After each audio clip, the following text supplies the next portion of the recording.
আমরা সবাই কিন্তু একটা মুঠোফোন ব্যবহার করি। আমাদের ফোনের স্টোরেজ আপনি ফুল হয়ে যায়।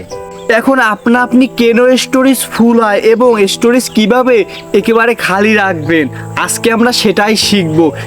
এর জন্য আপনাকে প্রথমে আপনার ফোনের সেটিং অপশনে যেতে হবে।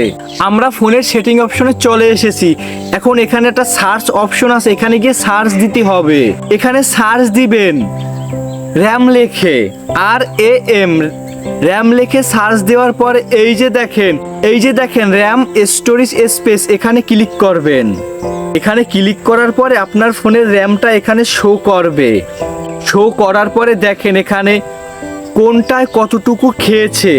এখানে আসার পরে আপনি দেখতে পারবেন আপনার ফোনের কোন জায়গায় কতটুকু খেয়েছে।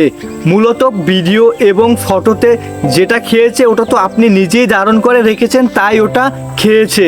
তারপরে দেখবেন আপনার এখানে কোনটায় কতটুকু খেয়েছে, এখান থেকে আপনাকে ওটা খালি করে নিতে হবে। এর জন্য দেখেন আমার এখানে আদার্স অ্যাপসে খেয়েছে 17 জিবি। এখন আমি মূলত এই 17 জিবি থেকে কিছু অংশ আমি খালি করব।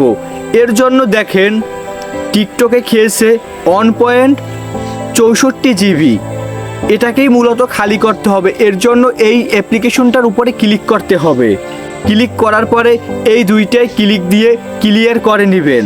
এই নিয়মগুলো ফলো করে আপনি আপনার ফোনের স্টোরেজটা খুব সহজেই খালি করতে পারবেন। আর যদি কোনো প্রবলেম থাকে অবশ্যই কমেন্ট করে বলে যাবেন, আমি প্রবলেমটা সলভ করে দেওয়ার চেষ্টা করব।